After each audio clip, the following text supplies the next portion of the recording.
What is going on, everybody? Happy Thursday to you, I think, right? Is it Wednesday? Wait, is it Wednesday? Happy Thursday to everybody. It is that time of week where me and Raj get together and talk 49ers stuff, and I'm just going to get into it instead of trying to be clever. Still no Brandon Aiyuk or Trent Williams in training camp. So we're going to hit on that for a little bit. It's the news that's the non-news. I tweeted somebody who does 49er content, someone well known, and I said, "Bro, I like what you do, but there's nothing to report. Stop reporting it." So that's kind of where I am mentally with all of this. Even when Raj, even when I'm like, anytime I see it, I'm like, Raj has some sources, and it's still like, oh, he's standing in camp talking to people, and I'm like, oh, come on. So, any vibes coming from the RSF 49ers live side of things as far as the Brandon Aiyuk situation, or are you just as up in the air as the rest of us peasants? It's pretty much the same as it has been. Unfortunately, it's been a standoff, guns pointing at each other. Nobody wants to pull the trigger. I mean, it's been like that for weeks. I found out about a lot of this stuff, before it happened. And then when it all happened, I was like, wow, I can't believe it's happening. But it's pretty much at the same spot. I feel like the hurdle is the guaranteed money. Brandon Aiyuk reportedly, and Niners, they're getting closer. They're getting closer. As we know, Steelers are that other team, but the 49ers are trying their hardest to bridge the gap between Aiyuk because they don't want to send him for nothing. They don't want to send him just for draft picks. And that's pretty much what we all know. Obviously, it's the same story. Like you said, circled, retweeted, reposted, reworded. You can only change the same information so many times. But that's where we stand. And unfortunately, it isn't getting resolved. The one good thing I will say, and I posted this on my feed and stuff, and there's people like, oh, it's not news. Why are you posting this? It's stupid. That he showed up in camp now, practice. Now he hasn't practiced, but he's been there 2 days now. Yesterday was the first day since July 31st. So that to me was significant because I was there. I remember I got the video. It went viral, blah, blah, blah. And everyone's like, oh, the handshake. Everybody's analyzing it. And he hasn't been there since then until yesterday and today. Now, I think that's a good significant thing because after that video, there was the trade talk. All of a sudden, the trade talk happened and he declined 2 trade offers to New England and Cleveland. And then he said, I want to go to the Steelers. And then everything that we just talked about is where it's at. And then Jerry Rice hyped everybody else and got us all super excited. And then, it turns out it didn't happen yesterday, which we all thought it was. But he did show up to training camp. And then he showed up today again to practice. So it is good news after all that stuff that happened in between, all that minutia from the last time he was there. I think it's a good step in the right direction. I think we're close, but they need to get it done. I'm tired of it. I'm tired of this just dragging. This is the most dramatic. This is the most frustrating contract I feel like the 49ers have done since I've been covering the team. And there's been a lot, but this one to me is just takes the fucking cake, man. I can't stand it. What do you think? Taking the fun out of the off season. Yeah. This has been this off season. Well, if you call it the off season, like training camp before the season time of year. Even after last year's Super Bowl, I start to get ramped up like everybody else. You start thinking about the regular season, but there's been a little bit of a feeling of all these things that are going on with camp injuries and contracts.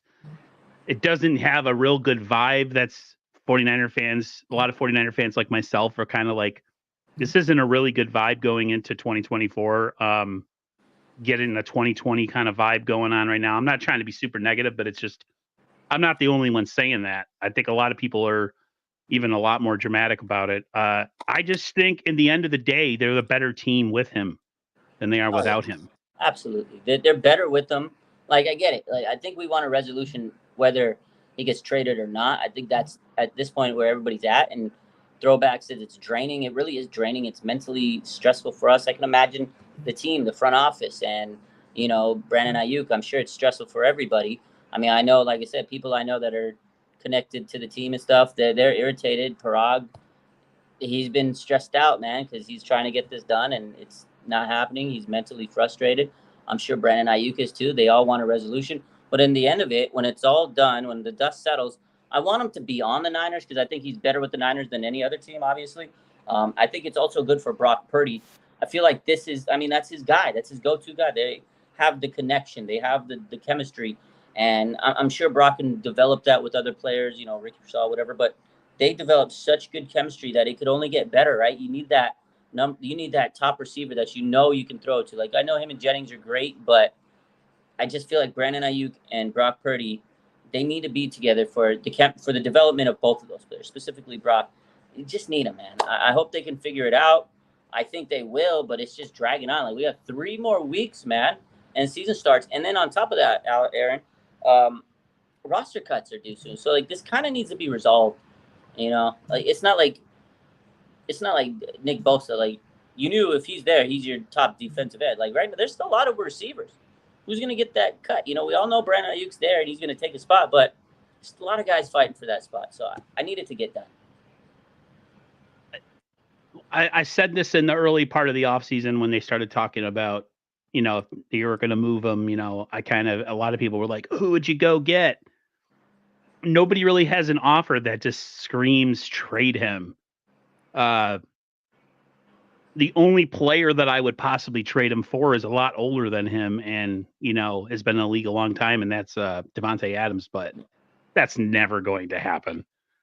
That's pie in the sky fantasy. Nick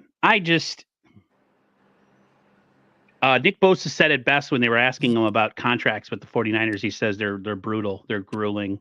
Mm-hmm. It's not fun. So from all the reports and from all the talk, it just seemed like, in a way, he really wants to be here. And I think, and the Niners really want him here, but it's contract negotiations are just that. They're negotiations. So I'm not a betting man, but I just have a feeling he's going to be here. I just can't see him being traded to the Steelers with 3 weeks to go before the start of the season. That would be a colossal organizational. I got to give my buddies a peace sign. What's up? He texted me. He's like, give me a peace sign on YouTube. I just think that would be a colossal organizational mistake if they ever did anything like that. So yeah, it'd be an L. They know it. The team would be roasted. They'd be toasted. It would be a bad move. It would look bad. But, at the end of the day, like, if they can't reach an agreement, that's worst case scenario. And they've been trying. Like, they had other trade offers on the table, that were really pretty good. They're pretty good. But, again, Brandon Aiyuk, they don't want to go. Like, I don't know if you saw the reports. I don't know how accurate it is, but usually all this stuff comes out after the dust settles. But the report we all know about the Browns, Amari Cooper draft pick, that would have been nice. Yeah. The Patriots, the Niners would have got Matt Judon, Kendrick Bourne, which is just a throw-in because they need a veteran receiver, and a draft pick. Matt Judon and Nick Bosa. Remember we've been talking about defensive end, Aaron? Can you imagine? And Atlanta went and got Matt Judon for a 3rd-round pick. That's nothing. And then they went and got Justin Simeon. Shout out to Atlanta. They're pushing. They're all in. Their GM or their head coach, they're pushing. Raheem Morris and them. Yeah. They're pushing. Yeah, they have Kirk Cousins. They drafted a quarterback, and now they have 2 real good defensive pieces. Man, I would love if the Niners would have gone after a guy like Judon, because I think they're really thin on the defensive line, especially at edge. I think the Niners are real, like, their surface players are great, but as far as depth goes, you could always have more. So the other player that's in the mix with all this is Trent Williams. I would say he's the most important player, even over Aiyuk, because Aiyuk is not the first guy to get the ball. He had the most touches last year as far as guys on this team. He was number 1, which, makes sense. But as far as maybe importance, I think Trent Williams ranks up there with, like, quarterback, edge rusher, left tackle. You can kind of throw those 3 in a different order if you want, but oh, absolutely. To me, Trent Williams is the most important player on the 49ers offense. Like, you can argue CMC, this and that, but you take away Trent Williams, the run game doesn't work. Okay? You take away Trent Williams, Brock Purdy's not going to have protection. Okay? You take away Trent Williams, this team's not going to be as effective as you can. No disrespect, but Jalen Moore is not going to be able to hold up that left tackle spot like Trent Williams. Okay? 49ers, they've been, waiting to adjust this offensive line position. Like, I like Pooney. I think he's a promising guy, but he's not going to replace Trent Williams. I think after this season, whether Trent Williams stays or not, they got to get a premium left tackle, because one day he's going to be gone. He's going to be gone. They got to transition. It's not easy to replace him. And I know it's expensive. And I know Trent Williams want guaranteed money. They gave him a big contract. They used all his guaranteed money because they kept giving him his money up front, cash bonus. Here you go. So they can restructure contracts and sign other guys. But now they've got to the point where, we can't do that anymore. And now Trent Williams is like, I want guaranteed money. Because if he goes out there and he plays his ass off and he's tough and he's so good and he gets hurt because he plays in the church, if he gets hurt, he's got no guaranteed money. So I know where he's coming from. I see where he's coming from. But at the same time, the Niners didn't do a good enough job to replace him in they knew this might have happened. He's 36. He's at the twilight, end of his career. He's a Hall of Famer, right? And he doesn't really need to prove anything. He wants a Super Bowl. That's what he wants. He's playing for a championship. He needs to play, but in order to play, he needs money. And they didn't protect themselves, insure themselves. And Trent Williams is like, I can retire today and be a Hall of Famer. I'm good. I don't have the championship, but whatever. It's a tough situation. Now, there were reports that have been circulating about Trent Williams. So yesterday, it was NBC Authentic or NBC Bay Area. They reported this. It was a report on Monday, actually, from Deanna Rossini. They said there hasn't been any significant movement between the 49ers and Trent Williams on a new contract, which makes sense to me because they've been focused on Brandon Aiyuk. They got to get that situation done before they can go move on to Trent Williams. And then today, Kyle Shanahan on KNBR says, we are having a lot of discussions with his agent. So that, to me, is a good sign that Trent Williams and the agent are talking with the 49ers. Now, again, with Rossini, she said this on Monday, that there isn't a significant movement. But today, at least they're talking. At least we know they're talking. Kyle said, I'm optimistic. We will get something done and figure it out. Of course, the sooner the better. It's just still in limbo. So I think that once they figure out Brandon Aiyuk, they know how much money they can go and give Trent Williams. But again, it's a situation A. You got Brandon Aiyuk, and it affects situation B, and they're both very important players. Ayuk's our ex receiver. Trent Williams is our all-pro left tackle, all-world left tackle. It's a tough situation, Aaron. You are one of the most optimistic 49er fans I know. How much in your mind have you thought about this being one of those weird seasons? It already is. It already is. Look, 26 injuries, okay? 26 injuries is crazy. They had to cancel joint practice this week. I know the players are like, whatever, like Mooney Ward's like, that's cool.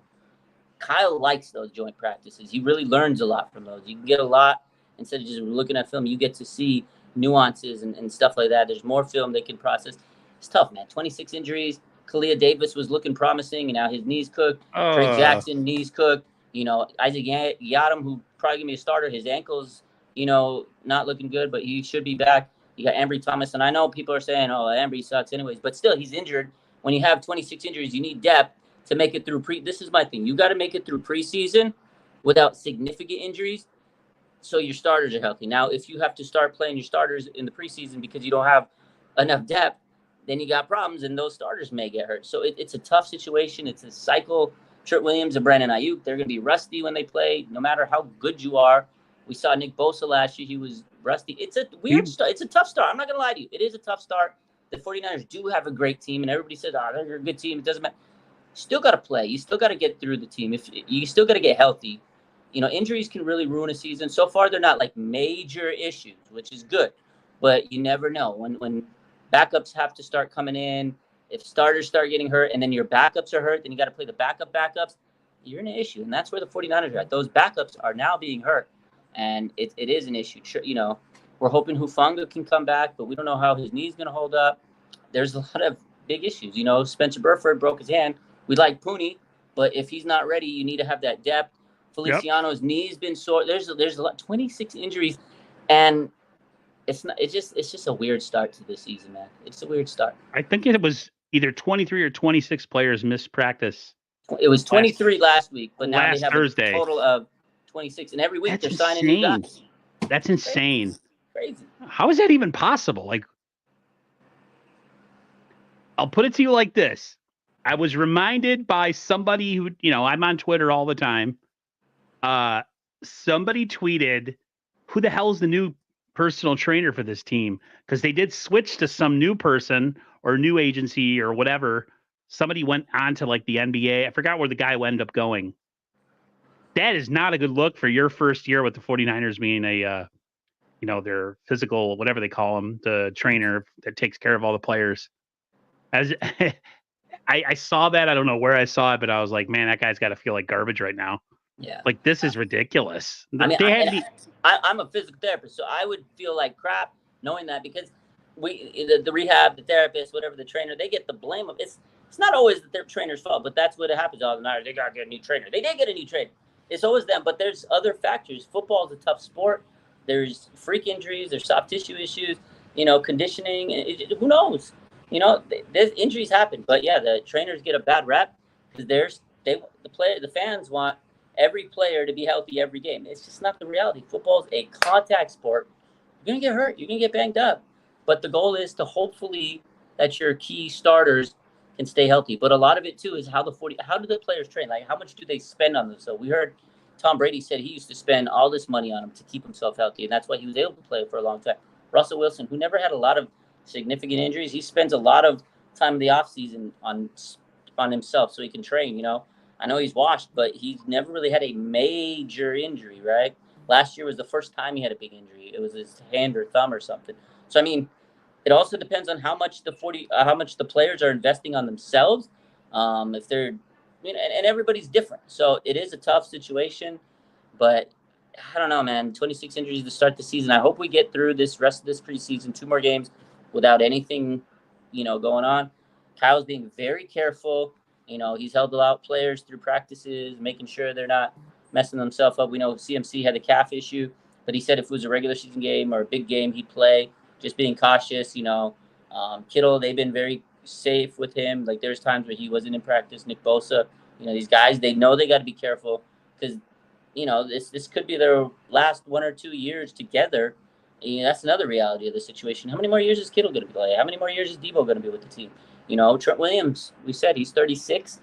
Fred Warner, Bosa, how many more years are they all going to be playing on the same team together? CMC has the 2 more years on his deal. What's going to happen after that? How healthy is CMC going to be in 2 more years after being this fantastic do-it-all running back at 30 years old? Running backs take a tough beating. So, I don't know, man. I am a little worried to start the season. I know we have a good team. We have Brock Purdy and all these weapons, but I'm a little concerned. And then the rookie we drafted, Ricky Pearsall, the first rounder, he's got 3 injuries already in this season. It's insane. He hasn't played a preseason. And I love the guy. I think he's a talented guy. You got to be able to see the field. In college, he had no injuries. And now all of a sudden, he's getting a hamstring pull, his shoulder. Like, is he going to last the season? He's a skinny guy. And it's not a disrespect. He's a very good player. And I know he's still just entering the league. Give him a couple years. He'll bulk up just like Brandon Aiyuk did, and he'll hit the weight room. But they're going to use him over the middle, Aaron. They're going to use him in traffic, contested catches. Hit him. Maybe they need to rethink that strategy because it doesn't seem like he's going to be able to stay healthy. He has to make it to the regular season first. He can't even do that. God help us. What the heck, man? SF Flood says, have to remember this team's played a lot of football the past couple of years. I think some of the reports of injuries are for precaution. I do think that with some players it is more precaution. Correct. The Niners are really just protecting themselves. Correct. And not using guys. That's a good point, though, Aaron. That is a good point. That the fact that they have played a lot of games they probably played more games than most of these teams. You go to NFC Championship, Super Bowl, NFC Championship, like you get far in the playoffs, you're playing like 2-3 more games than every team every year.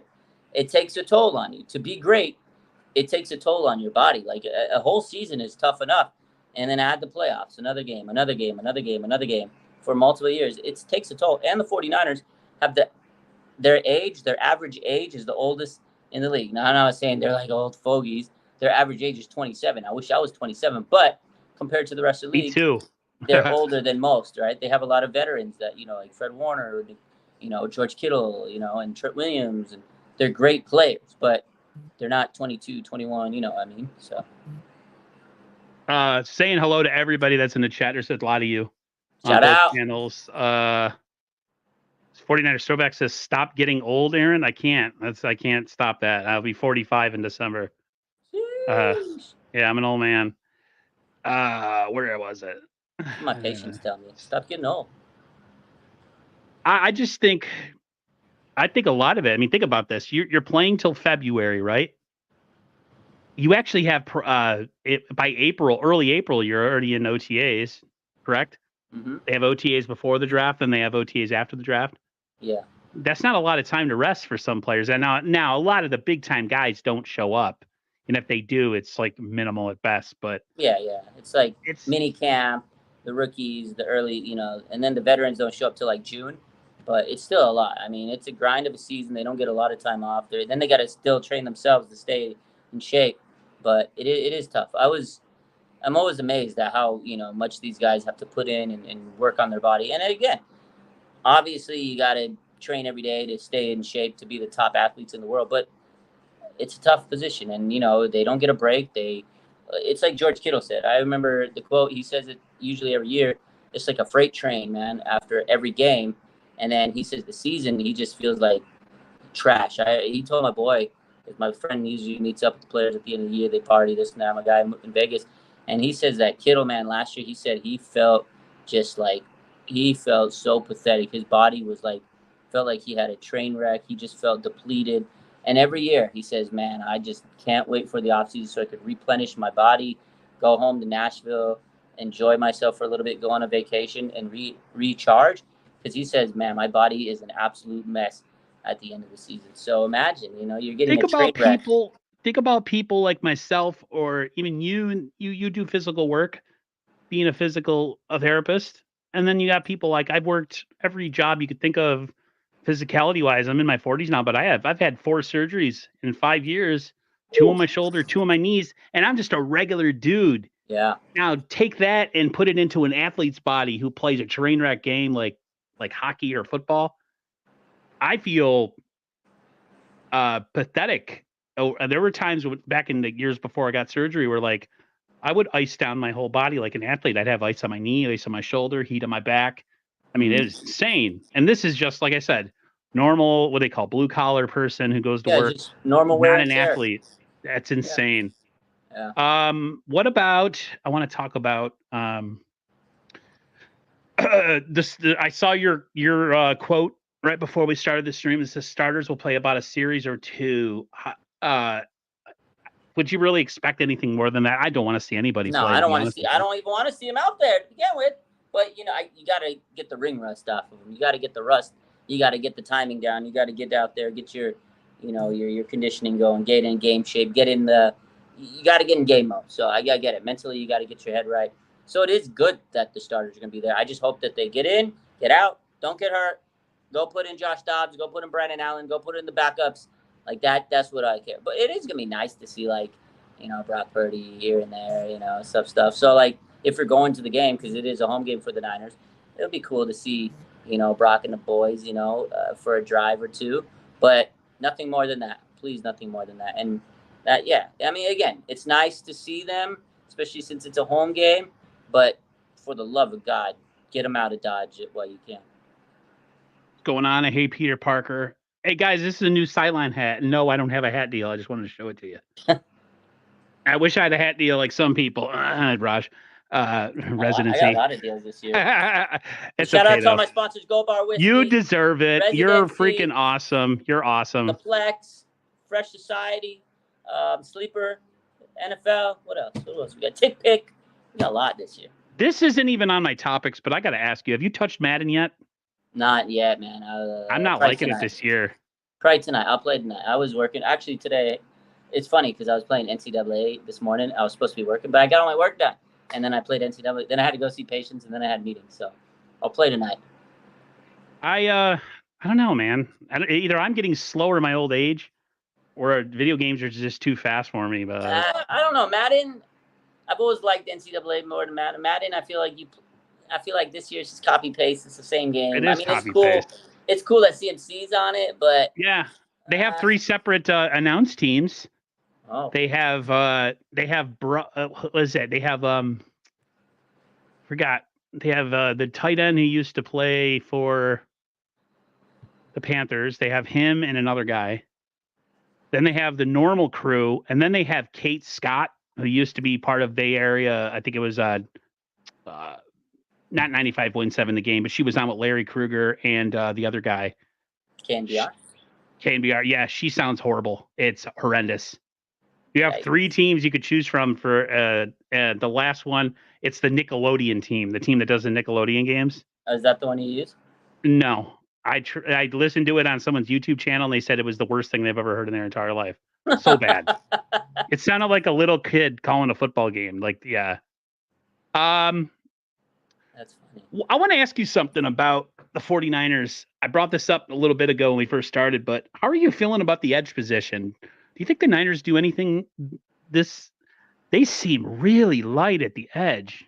After losing Drake Jackson, Austin Bryant, they said goodbye to him, it looks like. Yeah. I think they'll do something midseason, kind of like last year, depending on how they're going.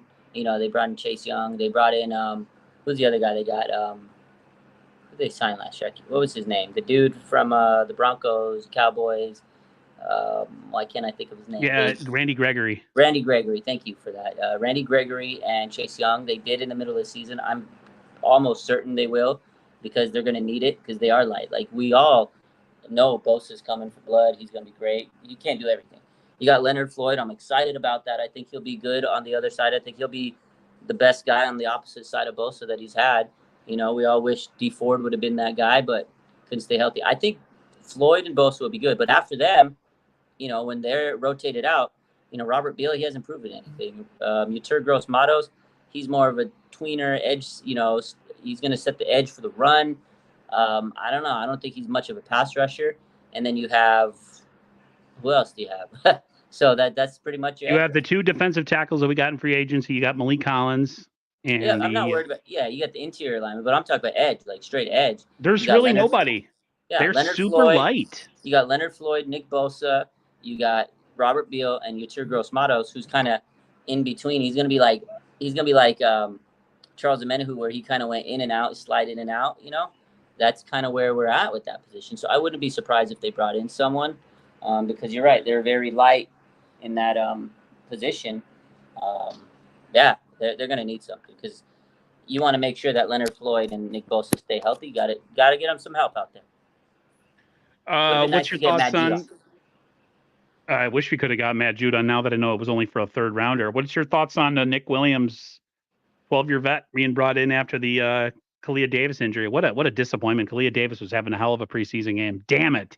He's good. He had some potential, but that knee is cooked out. He came into the league with a ACL. He was a red shirt basically his first season, and he tried to get in there and just kind of like Drake Jackson, and he's just not holding up. It's unfortunate. I mean, I like Nick. He's a good veteran, but I don't know how much we're going to get out of him. Can he make the roster? Who knows?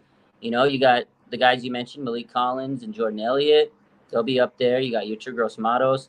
And then after that, you know, Kevin Givens, he'll probably make the team. T.Y. McGill, maybe. So even the interior is a little light. I mean, he might make it. I wasn't like super, oh my God, about the move, but if he can make the roster and show something in these next couple of weeks, it's good that we have the depth. Worst case, we have him on practice squad because we're going to need depth. Defensive linemen, they go down to tough position. The trenches are freak injuries sometimes that happen. So it's a position we need as many bodies as we can get. So, again, if he doesn't make the final roster, he'll be on this team at some point playing practice squad. They'll call him up. So, yeah, I mean, I like a veteran, but it sucks that we're losing our younger guys. We signed Robbie Chosen last week. Yeah. There's actually been some positive reports coming out of he's not going to make the team, is he? What's that? He's not going to make the team, is he? I just don't see it. Can Robbie Chosen be a player in this whole thing? I don't think he'll make the 53, but, you know, good for him to get the opportunity. He was so appreciative of it. I feel like he's kind of a different person. I've watched some interviews he had. I've seen him. You know, there was a tweet from Josina Anderson. He seems like he's like in a good place. Now, he's a speedy guy. He's definitely a good guy to put on the X, but he was great when he was the Jets. Kyle loves this guy. Kyle raved about him. He said, I've always loved the guy. I think he's a guy the 49ers will keep around, stick around, because they have a lot of those guys where they keep him around, they stick him around, and then when they need to call someone up, boom, he's right there. Practice squad, something. He's another guy that'll stick around with the team. If they need him, they'll call him. If in a pinch, someone's hurt, they'll call him up and he'll play. But I don't think he makes the 53-man roster. That wide receiver spot, man, okay, you got Debo, Brandon Aiyuk, Jennings. After those guys, Okay, Purcell, you got Cowan, you got Bell, you got Trent Taylor, you got Chris Conley. You know, you got so many good players like that. You can make a case for some of those guys, right? Danny Gray. Is Danny Gray gonna make this roster? Robbie Chosen. Is Trent Taylor gonna make the roster?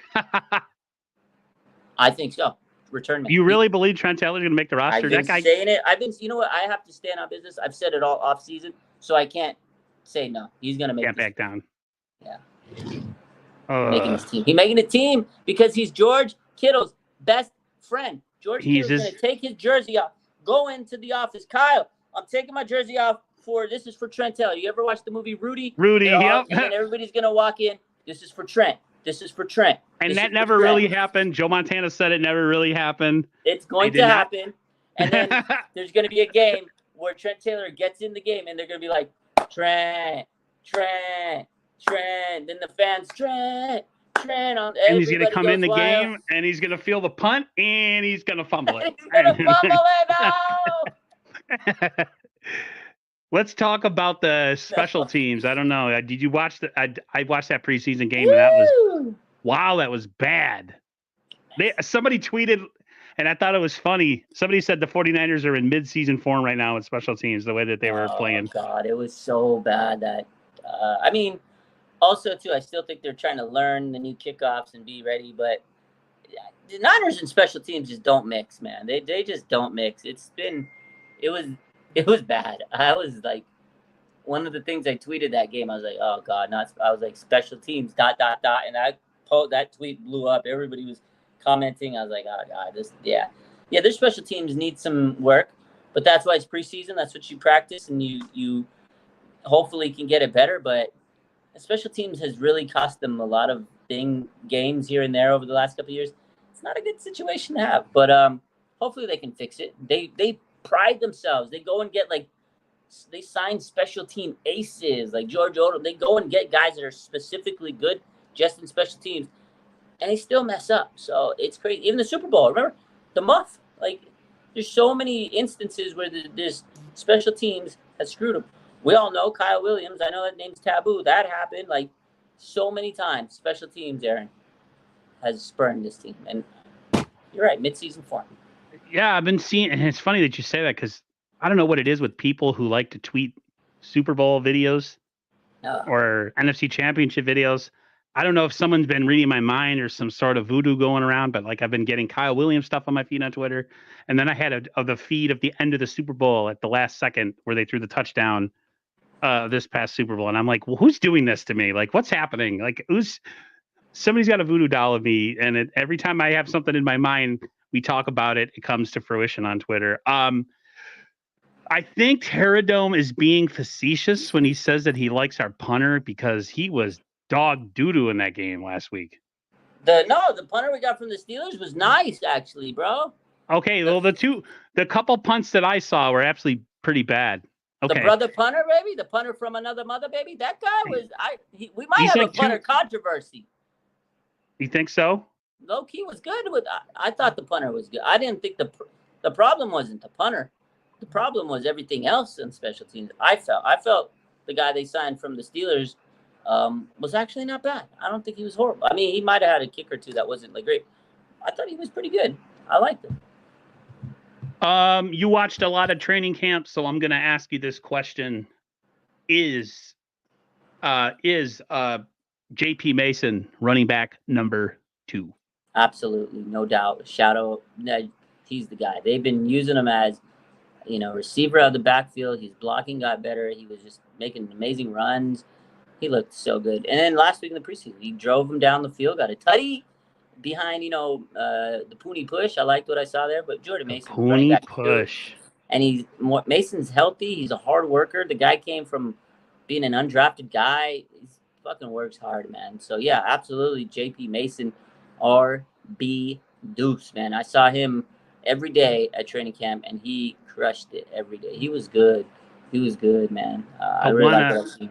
I want to get your information on a report that I saw from another a content creator who says that Brock Purdy was looking frustrated in camp, and that it really looks like he needs Brandon Aiyuk back. A certain guy, makes his living on creating controversy, talking voodoo on the Niners. Okay. Well, we all know who I'm talking about, people. No, well, to go up, no, honestly, I won't say like it's a horrible. He does need Brock Purdy, or Brock Purdy does need Brandon Aiyuk, and his life will be easy. I said that when we opened the show. I said Brock Purdy needs Brandon Aiyuk. Brandon Aiyuk needs Brock Purdy. Brock Purdy needs Brandon Aiyuk more than maybe Brandon Aiyuk needs Brock Purdy. Maybe he definitely does. I will say that. I won't say he looked frustrated in camp.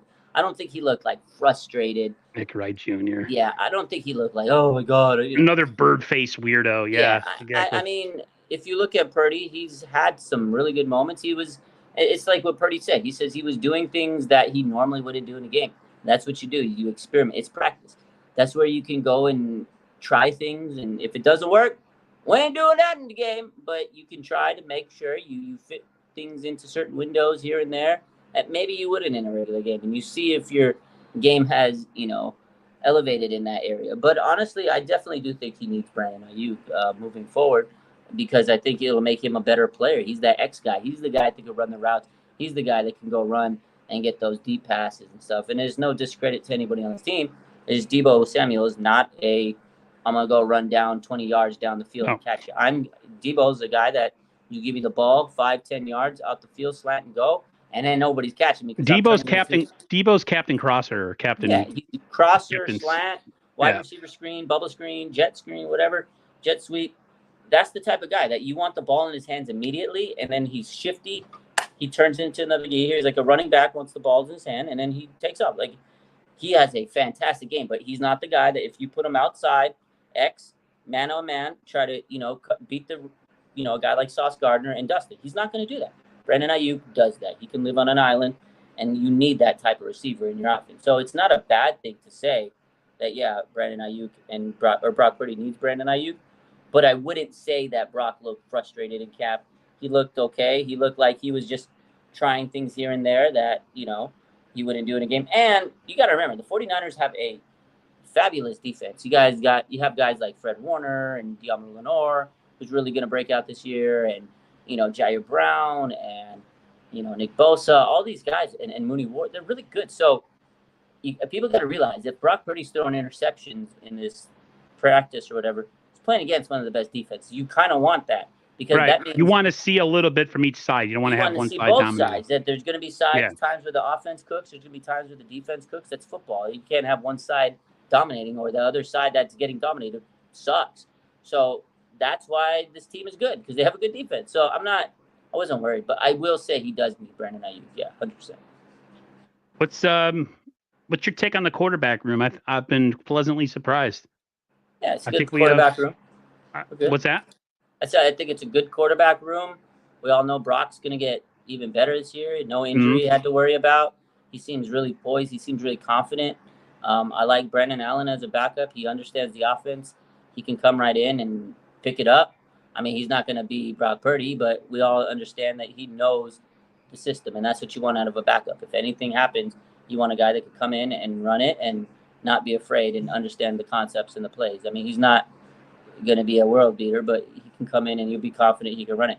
Dobbs, he played gutsy. I think that was a good little opener for him. He had the touchdown. He showed that he's not afraid to take chances. He was risking it for the biscuit. I mean, you go and try to dive like it's the Super Bowl, it's preseason week 1. A little respect for Dobbs. But I will say I think Brandon Allen is ahead of him. Okay. I know that Allen didn't have the touchdown. The first drive was very efficient. He threw some very crisp passes, but they were dropped. There was a lot of drops there. So you can't blame that on Brandon Allen. But I think he is a little ahead because he understands the offense a little bit more than Dobbs. But Dobbs is a rocket scientist. He'll pick it up. I'm big on Dobbs. Okay. I have a good feeling about him. A lot of people were like, oh, he's okay, because he's, he's behind. He doesn't know the offense. But, man, this is probably the best. I think this is, hopefully never have to test it, but I think this is the best quarterback room that we've had in quite some time. If you put all three of them together, I think last year we were highly overrated. I didn't think that either quarterback behind Brock Purdy was any good. So Brandon Allen did look pretty good, though. I will say he made some big time big boy throws. Yeah, he did. But they're not Brock Purdy. I love They're Brock. not. Brock's my guy. Speaking of backup quarterbacks for the 49ers, how about Sam Darnold about to start for the Vikings? Unfortunate injury for J.J. Man, what a disappointment. I feel so bad for them. They lost their quarterback of the future to injury, and now I don't even know what's going on. One of their receivers went down too. Receiver Addison got carded. They had a cornerback issue. They had a cornerback that, sadly, he died. Their offseason has been so, we talk about us, 26 injuries, whatever. We feel bad. Our offseason is nowhere near as bad as Minnesota. Right. Justin Jefferson, I'm sure he's happy because he made a lot of money this offseason, but I'm sure he's also like, bro, what happened to my team? It's tough. I'll bring this up because I know you've seen a lot of camp this year, so you have more of an honest impression. You've been a little bit less enthusiastic about Pooney. You were you're telling people to kind of relax a little bit, 49er throwbacks, why is nobody talking about Pooney? I mean, from the talk that's on Twitter, with everybody other than anybody named RSF 49ers, everybody's standing on their head, spit nickels about this guy. I mean, do you see him? Is he the starter at right guard week 1, or do you think Spencer Burford has a chance to take that position? I mean, Burford still has a chance, but just because he knows the system a little bit more. But Pooney, right now, so let me get this. Okay, so yeah, in the training camp, I did say, I was like, okay, take it with a grain of salt. Let's back up. Right. Let's see him play a game. We saw him play a game. He's good, man. He was really good. 14 snaps in pass protection. He let up no pressures, no sacks, no QB hits. It was really good. He showed some really good film this weekend against the Titans. I liked what I saw out of him. The push he had against Mason. He's still raw. He's still working on it. He needs to get a little bit better in his, pull in and his run blocking. But obviously, first preseason game, and he had, a very, very, very good, productive start in terms of pass protection. I like him. I think he could be a starter. He's a gem. We saw Fred Warner was raving about him, right? We saw the mic'd up that they showed on, 49ers, let's say brick by brick. There's a clip where Fred Warner's like, well, look at that guy. I really like what I saw. So I definitely think they found a guy that's going to be a starter, a fixture on this team. I like him. But again, it's the first game. It's the first preseason. I am going to I always hate because I used to be the biggest hype beast in the world. Oh, my God. Oh, it's the rise of Dominic Poot. Oh, my God. I want it to be I just want us to kind of tone it down a little bit because you're right. On Twitter, everybody's like, oh. And it's because we're so starved at offensive linemen. We see a guy have a good game, and we're like, oh, shit, this is Trent Williams 2.0. This is the guy. Right. I want to be careful. I like the assessments. I've seen the film. He looks really good, Aaron. But just don't want to get ahead of myself because in the past we've done this so many times, and then the player turns out to be a shit brick. And I'm like, So just because I don't want to be a big hype beast on this situation, I'm going to still temper expectations. But he looked really, really good. I liked what I saw out of him. Yeah, he looks good. And then also, man, his little they showed a clip of him, and he was like, yeah, this is my opportunity. I got to make the most of it. You got to give it 120%. That's what I'm here for. Why waste my time? I really like his mindset. I think he's saying all the right things. He's doing all the right things. So I think his trajectory is he's going to be a very good player for the 49ers, but it's still early. Let him develop. He's not freaking Joe Staley right now. He could get there. He can get there, but let's be a little slow on it. What's your thoughts on Jared Kingston? He had a clean sheet too in the week 1 or the first preseason game. I mean, that's good for him. I love that for him. But he played against third string. But at the same time, the third string. Fair enough. He played the backups, and he was a backups, and he was the better backup. So yeah, no, great start from him. I didn't really see too much out of him in the training camp, so I think this is stock up. But again, these offensive linemen, you got to temper our expectations right now. But that was great that he had a clean sheet. Absolutely. What was I going to ask you? So we had 12 missed tackles in the preseason game. How much of that is on the 49ers having a bunch of bums in the game?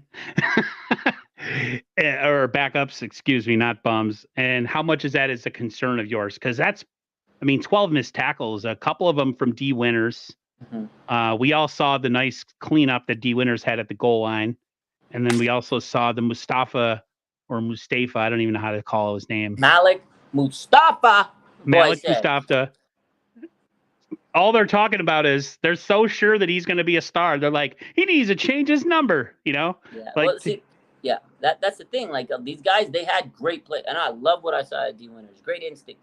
Love what I saw to Mustafa. He had some hits where he was just exploding like a rocket. But again, they're rookies. They're still learning. They're not perfect. There were some mistakes, some missed tackles here and there, over pursuit. I feel a lot of it was they were eager. I mean, these guys were like chomping at the bit. You could tell they were like so excited. First game in the NFL, they were like going everywhere. I think it's part of it, but there's a little carryover from last season. Last season, we were missing tackles, right? There was a lot of missed tackles last year. That is still an issue right now that needs to get ironed out. It's still early. I feel a lot of times early in the season, these are issues that kind of happen, but there's a lot of pressure on that man, Nick Sorensen, the defense coordinator, because if he's supposed to be in to fix this up, we got to fix this up. He'll get a lot of fingers pointed, but I think it's partly a personnel problem. Like, yeah, a lot of these guys are overzealous, or they might be captains of the bum squad because they're third stringers. And then a lot of it could be just coaching too, because, hey, if Wilkes was getting blamed for this last year, we got to keep the same energy and talk about the coaching staff. What's weird to me is that we have two defensive coordinators, if you think about it. Yeah, we do. We have a sideline defensive coordinator and we have a booth defensive coordinator. So Sorensen's going to be on the sideline, and the other guy from the Chargers, his name is escaping me, is going to be up in the Brandon booth. Staley. Brandon Staley. It's like quarterbacks. They say if you got two, you got none. Is that the same with the defensive coordinators? I mean, Staley's not technically the defense coordinator, but he's like the assistant, and he's going to be like the mentor. So it's still a weird situation.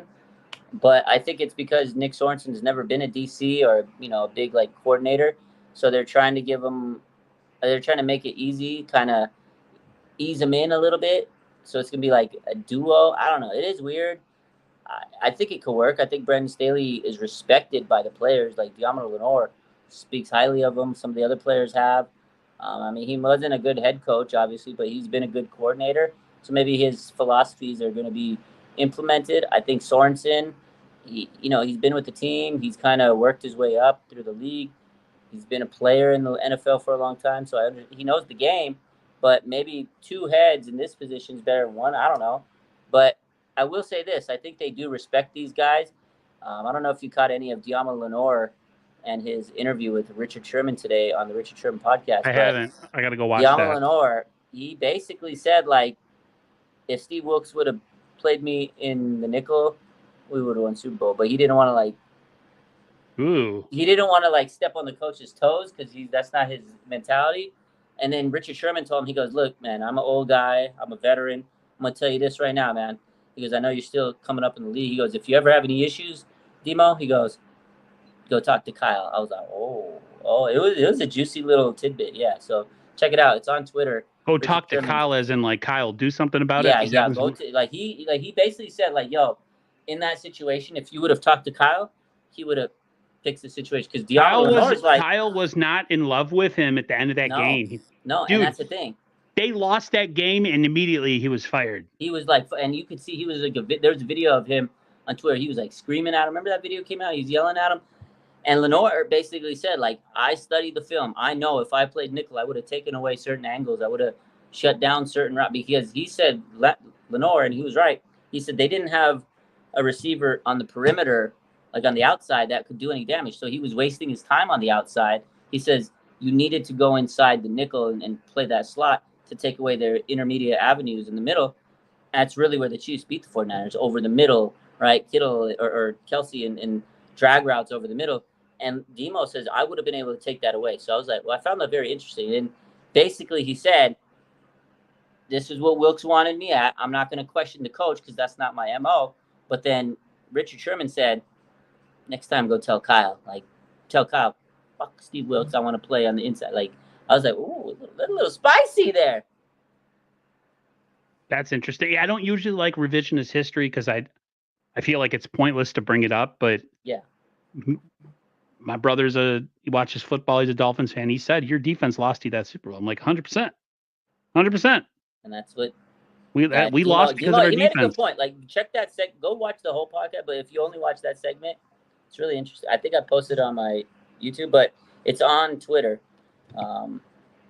you look at Spicy Like Mama's by Burani. I don't know what that is. Let's see. Briani? What is it? Biryani. That's Spicy Like Mama. It's like the curry, the Brianna curry, the curry. Oh. This man. Defense wins championships. I don't believe in that anymore. Yeah. I think offense wins championships. I really do. There it is. Okay, I'm in the middle. Yeah, Richard Sherman says, I was telling them. I feel like I should be in the slot this game. So Deanna Lenore tells Richard Sherman about his talk with former 49ers defensive coach or defensive coordinator Steve Wilkes before the Super Bowl. He was telling him, like, put me in. And they didn't. And he was like, you kind of get the sense that Deanna Lenore feels like coaches didn't believe in him. And that's why he trusts these coaches more. So check it out. It's a very interesting discussion. It's going to bring up some old feelings when I go and watch it now. Yeah. Offense sells tickets. True. Anything going on tickets, baby. Anything going on with you on your channel this week? Or anything going on Instagram? Any giveaways? Any things you're going to be doing for the 49ers? I got a lot of stuff. So let's do it. So we did a big giveaway, actually. So next week, the 49ers play the Raiders, right? In Las Vegas. We did a ticket giveaway with Daylight Group in Las Vegas, big nightclub, and they're promoting it. It's 4 tickets to the San Francisco 49ers versus the Las Vegas Raiders on August 23rd, these tickets are really good. Last year, we gave away 50-yard line tickets. Tickets are great. And on top of that, Daylight is giving VIP table and bottle service at the Daylight's Bay Area Unite party on August 24th. So the day after, they're having a big party, because, hey, the Niners and the Raiders are there. We're going to have this Bay Area party. So they always like to have a party when the Niners come into town, and they're throwing a huge party. And the giveaway is basically 4 tickets to the game and VIP table service at this. But that's a lot. That's like usually like a couple $1,000. So we're doing this together. If you go on my Instagram page, you can enter it, tag the people, follow the pages, blah, blah, blah. That's one. We're also helping out the 49ers Rush. I don't know if you know John Chapman, but he's doing a ticket raffle. He's got like 3 more days to enter, I think. You go in, you can buy a ticket for $20. The winner on the raffle will win club level seats for the 49ers Jets season opener. So I helped him with that. And then there is also a card show coming up at a where's it at? It's in the Cow Palace at the end of the month, August 31st and September 1st. There's going to be Renardo Green, Ricky Pearsall, George Odom, Dante Whitner, Roger Craig, and Dre Greenlaw, and Jake Moody will be doing autographs. So check that out. This is from Empire Sports. And then on September 10th, there's a private signing with Steve Young at Empire Sports. So all those are pinned on my page. You can go check it out. So got a lot of stuff given. I'm doing a lot of stuff this year, Aaron. That's awesome, man. I'm so glad that you're, me and you both got the old axe from YouTube for the monetization. They like to make rules up depending on who you are, but I like this. I like that other things outside of YouTube are going for you. So yeah, it's good. Good stuff. We'll be back hopefully next week. We're definitely gonna be back for the regular season. Probably Thursdays. Thursdays seem to work because usually you have Larry on like Tuesdays or Wednesdays. So yeah, Tuesdays usually, but he's been busy this week, and he wanted to go live with Andrew Filippini because he's a Steelers guy. I told him he's a Clout King, but yeah, whatever. So yeah, so I'll be back next week with Larry. Clout King's on YouTube? No way. Those guys that try to get clicks and this and that, and the Brandon Aiyuk story. So this guy's like a Steelers guy, and he thinks he has the scoop. I was like, all right, buddy. Have fun. Nobody has the scoop. Nobody. You can't rely on YouTube anymore, 100%. It's turning into WWE, the NFL. It does feel like that sometimes, doesn't it? Yeah. We will see you guys hopefully next week. Hopefully we'll have Brandon Aiyuk in the house and Trent Williams in the house. Is he going to be on the show? Let me see, Brandon Aiyuk. You coming on next week? 49ers First Takes, RSF 49ers. You coming on? Please. Okay. Yo, you were on Brad's show last year. Come to our channel. Come to my channel. How much is it going to cost me to get you on the show? You know why? Aaron, we can't afford it. We're not having Brandon Aiyuk. Sorry. Damn it. I might be able to get Brandon Allen. I can get that BA. See if we can get Mitch Wisnowski on the show. He might be a little bit more adaptable. I might be able to get the other BA. I might be able to get Brandon Allen. We'll take it. Okay, Brandon. We All got right, BA everybody. on the show next week, baby. Yeah, if we get BA on the show, expect. Yeah, that would be amazing. I'm gonna type it in the comment. That'll be my caption. It'll say BA live with the show, and people are going, BA Brandon Aiyuk, bro. We'll have like 2,000 people waiting. They open up, they see this white boy Brandon Allen. They'll be like, yeah, it'll be like that doesn't look like Brandon Aiyuk. And like, this is BA Brandon Allen. They'd be like, clickbait. Gotcha. unfollow. Oh, geez, I'm so afraid of that by now, but no, I'm just kidding. Everybody have a great rest of your day, man. We'll talk to you later. See ya. Peace.